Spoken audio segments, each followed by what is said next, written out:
본부를 잘 듣고 있다 이렇게 답해 주시면 저희에게는 아주 큰 도움이 되겠습니다. 시사본부 매일 이 시간 청취자분들에게 깜짝 선물 편의점 상품권 드리고 있죠. 문자 보내주신 5분을 선정해서 저의 사인이 들어간 신간을 개별 발송해드리고 있습니다. 짧은 문자 50원, 긴 문자 100원이 드는 샵 9730으로 의견 많이 보내주세요. 자, 요 멘트가 보통 이제 마지막 코너 앞에 나오는데 이어지는 코너는 정치권의 허심탄회한 속내를 들여다보는 시간입니다. 각설하고 시즌2. 자, 아까 이제 우리 보수논객 전우식 변호사님 얘기를 쭉 한 25분 들었으니까 현근택 변호사님 그리고 또 이제 이번에는 리틀 보수논객. 아닙니다. 전 보수라고 볼 수 없죠. 보수라고 볼 수 없죠. 아, 그래요? 진보는 아니고. 야, 아까 옛날에는 좌파가 좌파라고 부르면 화를 발끈냈다 이런 얘기를 하셨는데 지금 보수라 그러면 아닙니다. 중도입니다. 이렇게 하시는 건가요? 자, 장성철 대구 가톨릭대 특임 교수 나오셨습니다. 두 분 어서 오세요. 안녕하세요. 네, 안녕하세요.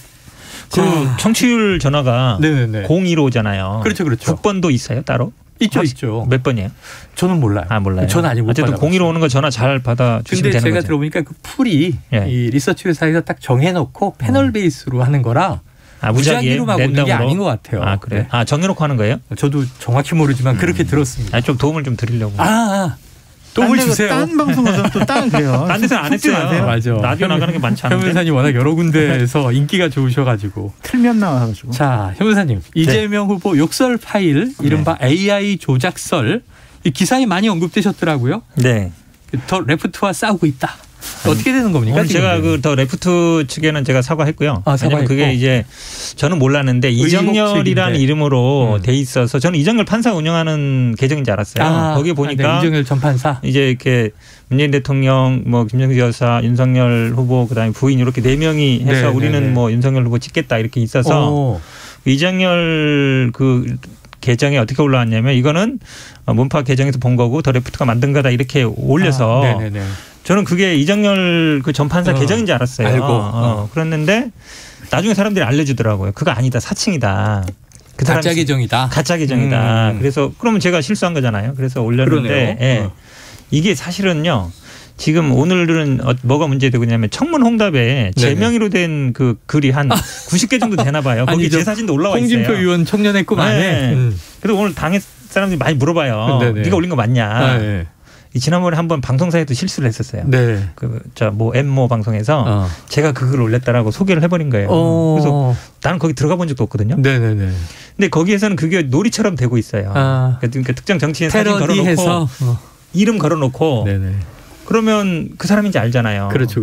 그래서 이게 어찌 보면 SNS 시대에 어찌 보면 뭐 웃어야 될지 울어야 될지 못하는 상황인데 사칭 계정은 너무 쉽게 많이 만들어져서 그렇죠. SNS 안에서 이게 혼란을 일으킬 때가 많죠. 그러니까 페이스북 같은 경우는 본인 인증 같은 걸 하잖아요. 근데 트위터는 인정을 안 하니까 그런데 그럼 만약에 제가 이게 제 이름으로 된 만약에 트위터 계정이 누군가 쓰고 있으면 저는 그걸 뭐 신고를 하든지 뭐 이렇게 할 것 같아요. 그렇잖아요. 그래야 오해가 안 생기거든요. 그렇죠. 안 생기는데 알게 되면 어쨌든 그렇게 된 연입니다. 모르는 사이에도 돌아다닐 수 있으니까 한참 될 수도 있고요.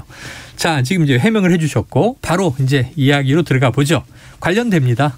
오늘도 두 분께서 하나씩 주간 키워드를 뽑아주셨는데 오늘은 참 기대가 되네요. 장성철 교수가 꼽아주신 키워드. 이재명의 덫. 청춘의 덫도 아니고. 뭡니까 이건? 지지율이 올라가질 않아요. 이재명 후보께서. 안타까운 건 아니고요. 좀 과장되게 얘기한 건데요. 박스권에 갇혀 있다라는 표현을 많이 쓰지 않습니까? 별다른 실수를 하지도 않으세요. 그리고 정책과 공약 제대로 잘 얘기를 하고 있어요. 연일 내고 있어요. 얘기를 들어봐도 참 그럴듯한 공약도 참 많아요. 그런데 지지율이 안 움직여요. 윤석열 후보가 실수했을 때는 지지율이 좀 올라가려고 하다가 윤석열 후보가 안정감을 되찾으니까 다시 박스권에 갇힌 거예요. 아마 민주당 지금 선대위는요. 정말 어쩔 줄을 모를 애가 거예요. 탈 것이다. 그분이 바로 앞에 계시잖아요. 무엇을 해도 안 된다라는 자괴감에 빠져 있지 않습니까? 현 대변인님. 어떠세요? 어떻게 될지 모르겠죠. 아니 뭐 예를 들어서 이 지지율을 40% 뚫을 방법이 있으면 제가 바로 실행을 했겠죠. 실행을 했겠죠. 이게 쉽지 않은 문제인데 그러니까 이게 물론 이제 선대위나 당내에도 논란은 많이 있습니다. 지금은 이제 소액황 이렇게처럼 자잘한 걸로는 물론 관심을 끌 수 있지만 좀 이렇게 확실하고 큰 거 사람들이 뭐 메가 이슈라 그러잖아요. 이게 왜 그러냐면 저도 뭐 네이버나 다음 카카오나 구글이나 트렌드를 보는데 네네네. 검색량이 많이 부족해요. 검색량이 부족하다는 얘기는 관심을 못 끌고 있다는 얘기거든요. 이슈가 안 되고 있다. 그렇죠. 좀 큰 거를 해야 되는 거 아니야. 그렇다고 해서 뭐 팍 터뜨리는 건 아닌데. 아니 근데 엊그제 주목할 만한 그런 걸 유승민 전 의원의 이 공약을 수용합니다까지 네네. 하면서 어찌 보면 상대당에 조금 사회적 일자리, 네, 일자리 300만 이거 큰 거고. 어제는 코인 이 거래소 네, 합법화 대표들 만나서 부동산 투자를 이 가상 자산으로 하게 하겠다. 그러면 1,000조 발행 얘기했거든요. 이거 센 거 아니에요? 이게 사실은 사회적 일자리는 어쨌든 유승민 의원의 제안을 받은 거지만 이건 어쨌든 민주당의 컨셉하고 맞는 겁니다. 네네. 사회적인 사회복지를 늘리고 그걸 통해서 일자리를 창출하겠다. 그러니까 유승민 의원도 약간 중도적이 있다 보니까 그걸 낸 거고. 네. 뭐 이거는 저는 뭐 잘했다고 보고요. 지금 가상자산 얘기도 처음 나온 건 아니에요. 네. 이제 국토보유세를 해서 기본소득 배당을 하는데 결국은 부동산 가격이 오른 거에 대한 그 분배가 네. 지금은 그 주인한테 가는 거잖아요. 그거를 좀 세금 걷어서 나눠주되 이런 가상자산 방식으로 나눠주겠다. 여기는 두 가지가 있는 거예요. 하나는 그 소득 재분배 오른 게 있고 또 하나는 뭐냐면 지금 가상화폐는 실물하고 연결이 안 돼 있어요. 네네네. 그렇죠. 한마디로 얘기하면 주식 같은 거는 회사 가치에 따라 연동돼 있잖아요. 그런데 지금 가상화폐는 실물은 없단 말이에요. 말 그대로 그냥 그렇죠. 실제 가치가 없기 때문에 이거를 좀 연결시키겠다. 네네. 그리고 거기에는 대부분의 국내 자산이 가상화폐는 다 외국에서 만들어져요. 국내에서 만들어진 건 없거든요. 그러다 보니까 이게 또 부가 외부로 유출되는 게 아닌가 이런 게 있어서 네. 그런 다목적을 염두에 둔 겁니다. 알겠습니다. 노력은 하고 있는데 어쨌든 지지율은 아까 이제 장성철 교수님 말씀대로 보면 박스권이다.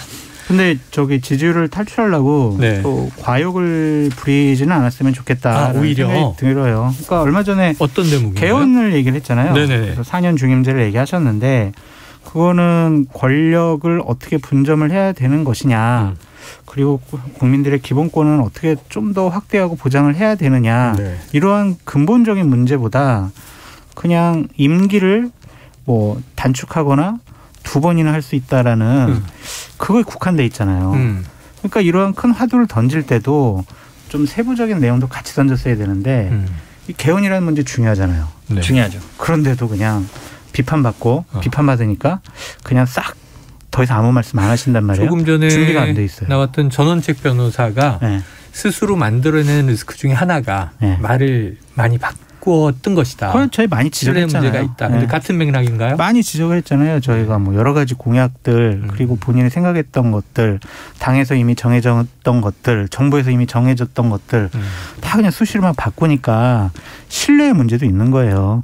저분이 상황이 바뀌면은 본인이 했던 약속, 정책, 공약 어떻게 바뀔지 모르겠다. 못 믿는 거죠. 정치인을 못 믿으면은요.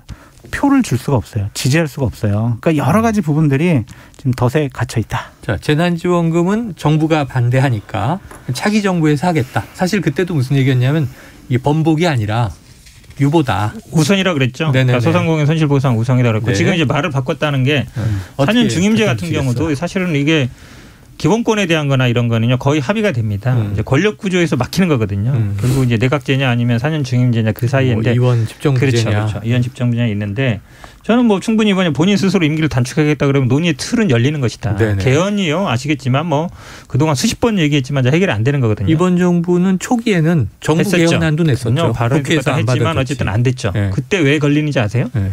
권력 구조. 그것 때문에 안 돼요. 기본권은 다 확정하자. 다 늘리지 않은 건 대부분 동의해요. 마지막 헌법 전문에 또 5.18 광주민주화 그렇죠. 그것도 다 동의합니다. 들어가고. 네. 그다음에 지금 이제 재난지원금도 그렇게 어찌 보면 약간 이제 유보한 상태인 거고 네. 이제 기본소득 얘기를 많이 하는데 기본소득 한다는 거예요. 예. 안 한다는 거 아닙니까? 근데 얼만큼 할 거냐 이제 그런 게 문제고 기본소득이나 기본대출이나 기본주택이나 다 기본적인 공약이거든요. 대표적인 공약이기 때문에 그걸 자꾸 이제 범위나 이런 거 갖고 말 바꿨다 하지 마시고 오히려 윤석열 후보는 그런 대표 공약도 잘 없어요. 지금 네. 뭐 여가부 폐지가 제가 보기에는 가장 눈에 들어오거든요.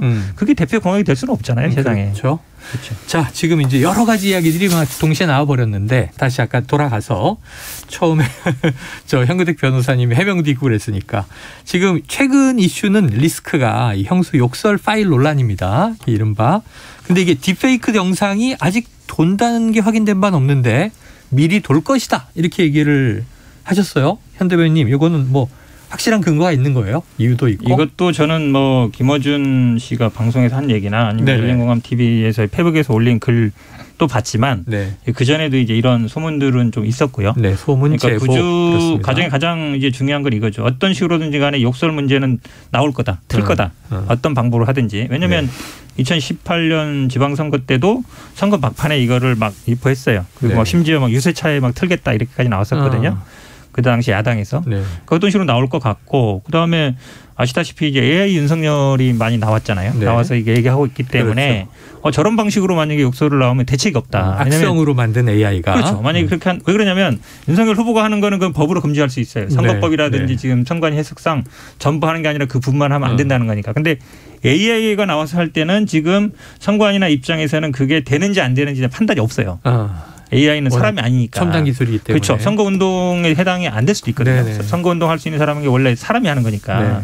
그러면 이제 그럴 위험성이 충분히 있겠다 싶어서 이제 말씀드린 거고 왜냐하면 이게 최근에 아시겠지만 우리가 그 뭐 인스타나 이런 데 보면 수십만 가진 그런 사람들이 대부분 AI인 분들도 많아요. 모델이나 이런 분들. 진짜하고 구분 안 되거든요. 그러니까 사람인 줄 알았는데 광고 CF 모델이 그렇죠. 어떤 배우지 그랬는데 AI라서 깜짝 놀랐어요. 그런 분 되게 많아요. 저도 사실은 그 경험을 했는데 이게 왜 그러냐면 지난번 이제 미국에서도 있었잖아요. 2018년 대선 때도 오바마가 와가지고 막 트럼프 욕했는데 그 거의 선거 막판인데 나중에 보니까 아니에요. 가짜. 그런 부분이 있어서 좀 주의를 하자 차원이지 네가 무슨 제가 실제 취재한 거 아니죠. 근데 그런 위험성은 있다. 그런 경고 차원이다. 이 정도 말씀해 드리겠습니다. 위험성이 있더라도 열린공감 TV나 김어준 씨 방송 보고 판단하지 마시고요. 최영일의 시사본부만 보고 판단을 하시라라고 말씀드립니다. 이런 또 반가운 얘기를 해주시네요. 근데 실제로 객관적인 논객이십니다. 실제로 이게 이제 뭐 장영환 변호사가 어쨌든 의포했잖아요. 자, 그런데 이게 깊이 알고 보면 조금 이제 청취자분들, 일반 국민분들이 조금 놀라실 대목이 있어요. 장 교수님한테 한번 여쭤보면 이 욕설하는 AI 이재명을 만들어 풀어서 어쩌면 이제 이게 낙선 운동의 일환 아니겠습니까? 그 후보를 모욕 주는 거죠. 안한효까지도 할 수 있고. 그런데 이게 문제는 국민의힘에서 하는 거거나 국민의힘 지지 세력에서 하는 게 아니라는 게 고민이잖아요. 그러니까 이건 어떻게 이해를 해야 돼요? 그러니까 지금 아까 말씀하신 대로 우리는 친문이야. 근데 반 이재명이야. 심지어 윤석열을 찍을 수도 있어. 이런 맥락은 왜 생긴 거예요? 진영이 분열되어 있는 거다라고 말씀드리고 대부분은 이낙연 후보를 강하게 지지했던 분들이 좀 많이 불편한 감정들을 이런 식으로 좀 표현하는 것이 아니냐라는 생각을 할 수밖에 없습니다.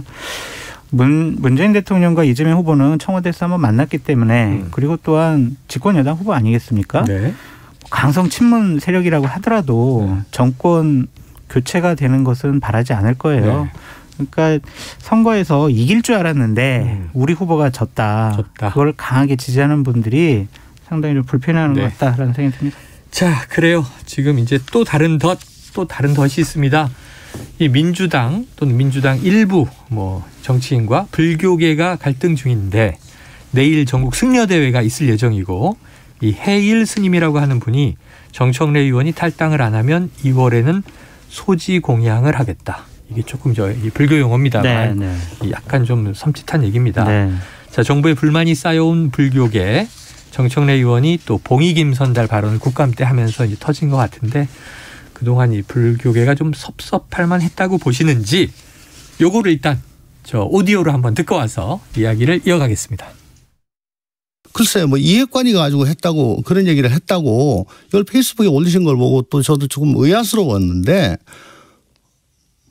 솔직히 뭐 차마 말은 못하지만 마음속으로 자진해서 좀 탈당해 줬으면 하는 의원분들 주위에 많을 겁니다.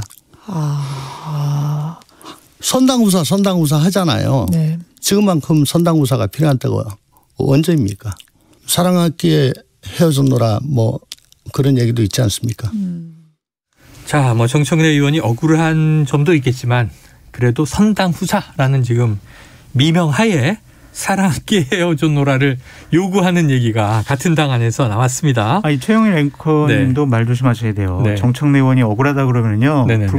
불교계 분들이 또 최영일 앵커는 지금 정청래 의원 편든 거냐? 그런 식으로 비판할 수 있어요. 억울한 면도 있겠지만 이라고 아까 일부에서 우리 이제 박 기자가 얘기를 해서 그걸 그대로 이제 제가 받은 건데 자, 어쨌든 뭐 각각의 입장이 있습니다. 그런데 어쨌든 이 조응천 의원은 탈당이라도 결단해줘야 한다. 이런 얘기를 한 거예요. 자, 불교계 입장을 우리 당이 받아야 된다. 자, 그런데 이게 또 내부 분열로도 보여질 수 있다. 이 현 대변인님 보시기엔 지금 저는 이게 이해관이라는 표현이 너무 좀 놀랐어요. 이런 표현이 등장하는 거면 내부 분열인가? 어떻게 이게 이제 작년 10월 국감 때 있었던 일이잖아요. 예, 예. 그러니까 당내에서는 그동안 한 3개월 정도 계속 논란이 됐던 거예요. 시끄러웠어요. 그렇죠. 뭐 외부에서 몰랐지만 원내대표 뭐 지금 전 총리 다 나가서 문제 해결하고 심지어 문재인 대통령도 최근에는 종교계 인사 이렇게 불러서 달래려고 했는데 만났죠. 딱 여기서 걸리는 거죠. 근데 이 문제를 해결할 사람은 정청래 의원뿐이잖아요. 이렇게 돌면서 사과 순회를 한번 했다면서요. 사과도 했고 뭐 108배 36분이나 가서 조계조 사과 108배도 하셨는데 요구하는 거 있죠. 그러니까 정청래 의원이 뭐 사실 사퇴까지 요구하지만 사퇴는 아니지만 네네. 그래도 뭐 탈당 정도는 해라라고 얘기하는 거고.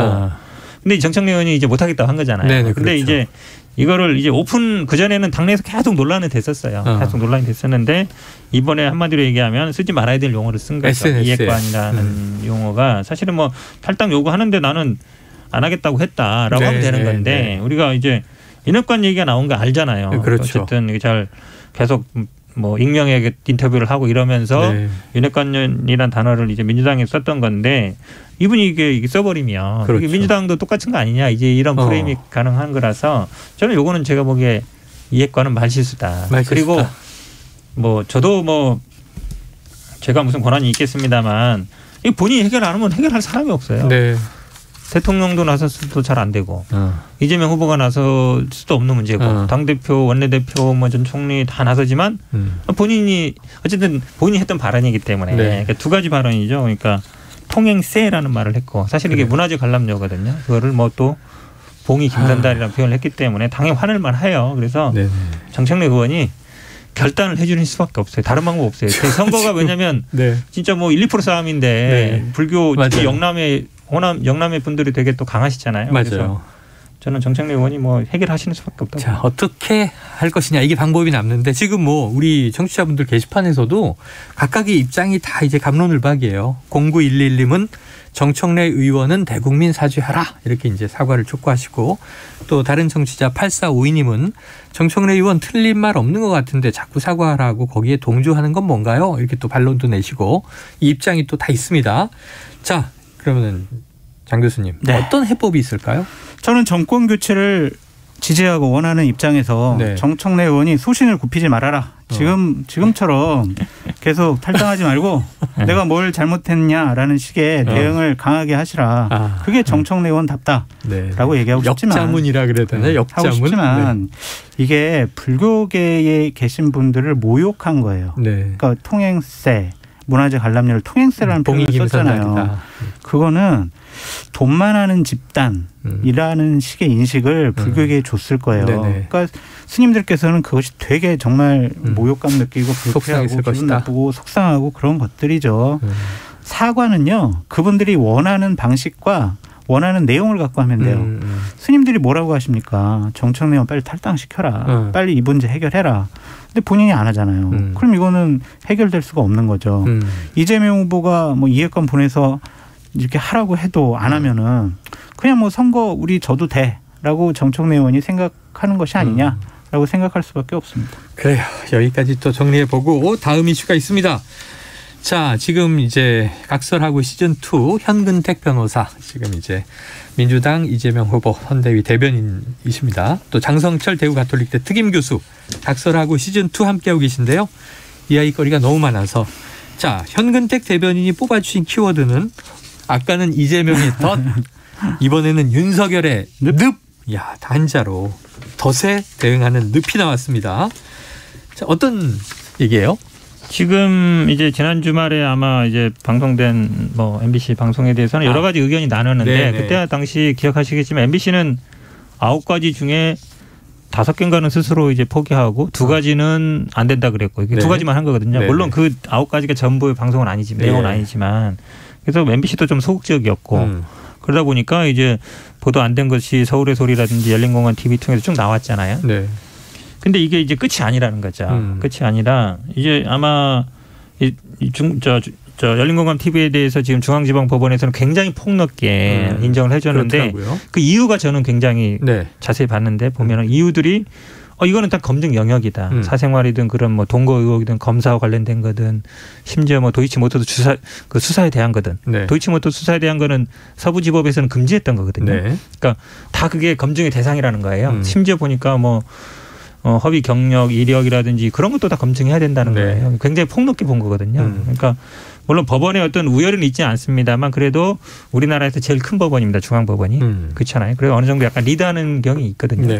그렇게 본다 그러면 앞으로도 이렇게 갈 가능성이 많아요. 물론 이제 지금 서울의 소리에 대해서 2차. 그러니까 MBC에 대해서 2차 결정은 아마 서부법원 같은 판사가 할 것 같은데 그게 저는 되게 궁금해요. 그러니까 기존에 본인이 판결 내렸던 걸 유지할지 아니면 중앙법원 그 판결을 따를지 되게 궁금한데 근데 보통 판사들은 자기 소신이 있거든요. 본인대로 할 가능성이 일부 인용하지만 방송은 허가한 셈이지 않습니까? 그렇죠. 허가를 할 텐데 사생활 영역 근데 이제 논란이 커질 우려가 있어요. 왜냐하면 처음에는 약간 소극적으로 했다가 중앙법원이 적극적으로 나와서 본인이 그 판결을 유지하면 왜 이렇게 다르냐 이런 얘기가 분명히 논란이 될 수 그렇죠. 있으니까. 그래서 저는 이 스트레이트 2차 판결이 어떻게 날지 유심히 보고 있습니다. 그래요. 역시 법조인으로 또 궁금한 게 있을 것 같은데 자 아까 1부에서 저희가 어제 윤석열 후보와 홍준표 의원이 2시간 반 회동했다. 여기서 원팀에 합류하는 전제 조건 상임 고문으로 합류한 전제 조건 2가지를 걸었다. 근데 거기에 더해서 오늘 보도는 공천권 얘기도 있다. 근데 이게 홍 의원이 인정했어요. 그렇죠. 종로의 최재형 전 감사원장 맞습니다. 천거했다는 거는. 맞습니다.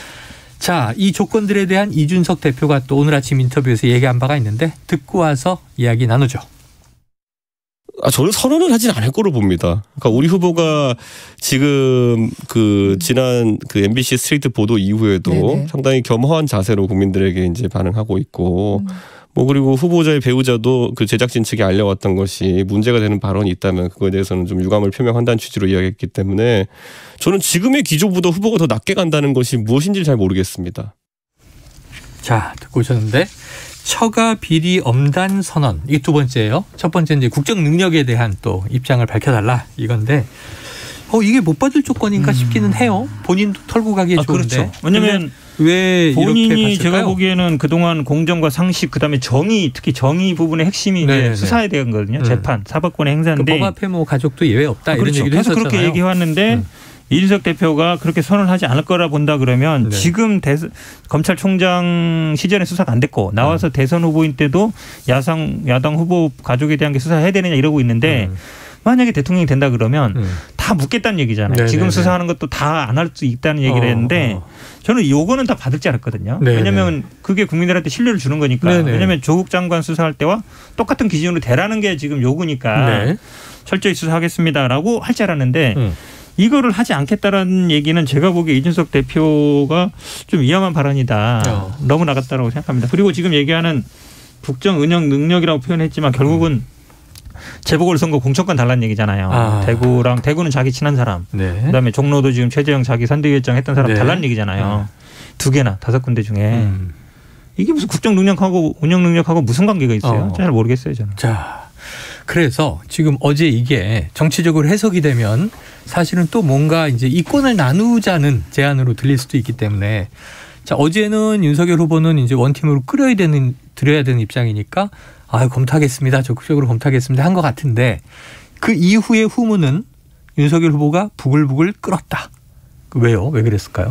공천권에 공천을 좀 내 사람을 좀 챙겨달라라는 것에 대해서 좀 부글부글한 것 같고 또 하나는 또 지금 처가 쪽에 여러 가지 의혹과 비리에 대해서 될 수 있으면 언급을 안 하시려고 그러잖아요. 네네, 그런데 그렇죠. 거기다 대고 엄단하겠다라는 표현을 쓰라는 것 자체가 송구하다 정도는 표현하고 있는데 그거 자체가 죄를 인정해라. 그럼 유죄 아니냐.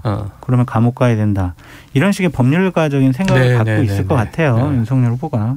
그래서 이 부분에 대해서는 본인이 받아들일 수 없다라는 건데 저는 기본적으로 이런 제안을 한 홍준표 의원도 상당히 좀 부적절하지 않았느냐. 부적절했다. 라는 생각이 듭니다. 여태까지 윤석열 후보 캠프에 참여하지 않은 이유가 여러 가지 처가적인 문제 비리를 내가 옹호할 수가 없다라는 그런 큰 명분이 있었는데 결국에는 내 사람 챙겨주면 그런 것 내가 다 묻고 내가 참여할 수 있어라는 인상을 줄 수 있어요. 이권을 주면 덮어줄 수 있다. 네.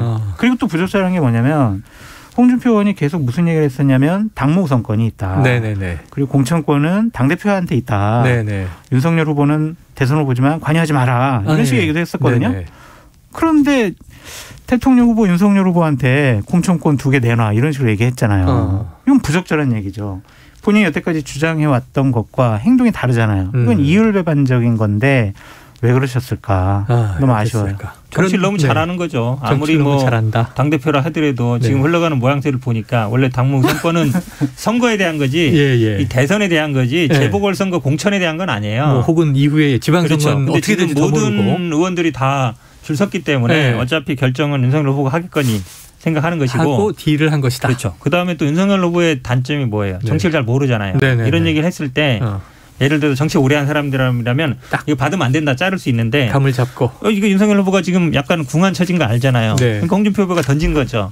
아마 1대1 뭐 이런 걸로 보이겠지만 뭐 알겠습니다 했겠죠. 근데 나중에 돌아가서 정치 오래 하신 분들한테 물어보니까 큰일 납니다 이랬을 거 아니에요. 그러니까 제가 보기에 이 정치를 잘 모르는 사람을 홍준표 의원이 약간 이용한 측면도 있는 게 아닌가. 그런데 이제 결국 오늘 나온 얘기는 본인이 영선이지 않습니까? 이게 의회 정치나 어떤 선거를 이게 대선을 처음 치르는 거잖아요. 선거라고는.